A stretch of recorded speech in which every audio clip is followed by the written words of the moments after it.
90 The teachings of the Lord of the Second Coming. 1.1 The Renaissance. It was explained above that the Renaissance grew out of the external pursuits of the original nature. What values were the medieval people pursuing? Why? And how did they pursue these values? According to the principle of creation, we are created to attain perfection. By fulfilling our given responsibility of our own free will, without God's direct assistance, we are then to attain oneness with God and acquire true autonomy. Therefore, it is the calling of our original nature to pursue freedom and autonomy.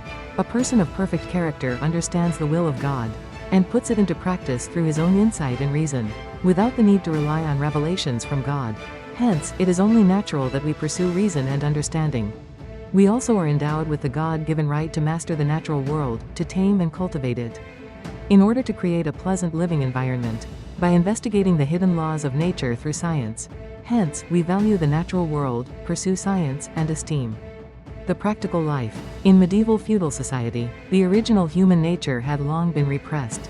Hence, people were all the more ardent in their pursuit of these values, which arose from the external promptings of their original nature. They began to probe into the classical heritage of Hellenism, which they imported from the Muslims, as a result of expanded contacts with the East after the Crusades. The classical Greeks and Romans had pursued the external aspirations of the original human nature. They valued freedom, autonomy, reason, the natural world, and the practical life. They developed the sciences to a considerable degree, since these were in full accord with the desire of the original nature in medieval man. The movement to revive the ancient heritage of Hellenism caught fire.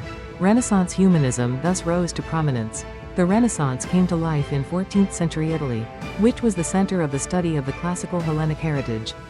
Though it began as a movement imitating the thought and life of ancient Greece and Rome, it soon developed into a wider movement which transformed the medieval way of life. It expanded beyond the sphere of culture to encompass every aspect of society, including politics, economic life, and religion. In fact, it became the external driving force for the construction of the modern world. 1.2 The Reformation. The providence of restoration centering on the medieval papacy did not bear fruit due to the secularization and decadence of the church leadership. Consequently, as the people advocated humanism, they also rebelled against the ritualism and rules of the church, which were constraining their free devotion. They fought against the stratified feudal system and papal authority, which deprived them of autonomy. They protested against the medieval view that faith required unquestioning obedience to the dictates of the church in all areas of life, which denied them the right to worship God according to the dictates of conscience based on their own reading of the Bible. They also questioned the otherworldly and ascetic monastic ideal, which devalued the natural world, science, and the practical affairs of life. Out of these grievances, many medieval Christians revolted against the rule of the papacy. Accordingly, as medieval Europeans sought to realize the external aspirations of their original nature, they also began to pursue its repressed internal aspirations. They called for the revival of the spirit of early Christianity, when believers zealously lived for the will of God, guided by the words of Jesus and the apostles. This medieval movement to revive Hebraism began with John Wycliffe (1324–1384), a professor of theology at Oxford University, who translated the Bible into English. He asserted that neither the papacy nor the priesthood could determine the standard of faith, but only the Bible itself, demonstrating that many of the dogmas, ceremonies, and rules of the church had no basis in Scripture. He denounced the priesthood for its decadence, exploitation of the people, and abuse of power. The Protestant Reformation thus had roots in 14th century England, when papal dignity was at a low point. Similar movements for reform also arose in 15th century Bohemia and Italy, but they were crushed and their leaders executed. To raise funds to build St.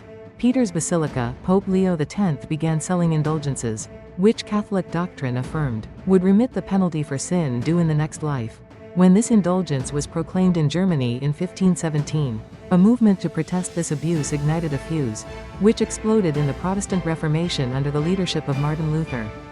1483–1546, a professor of biblical theology at the University of Wittenberg.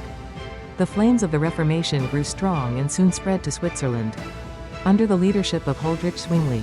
1484–1531, to France as led by John Calvin.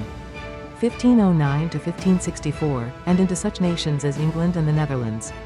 The wars of religion which swirled around the Protestant movements continued for more than 100 years until 1648, when the Treaty of Westphalia ended the 30 Years' War. Protestantism triumphed in Northern Europe, while among the peoples of Southern Europe, the Roman Catholic Church solidified its influence. The 30 Years' War between Protestants and Catholics was fought on the soil of Germany. However, this conflict was not simply a religious war. More than that, it was a civil and political conflict to decide the fate of the German states. The Treaty of Westphalia, which concluded this war, was both a religious settlement, which established an accommodation between the Protestants and Catholics, and a political settlement, which resolved international territorial disputes among such nations as Austria, France, Sweden and Spain.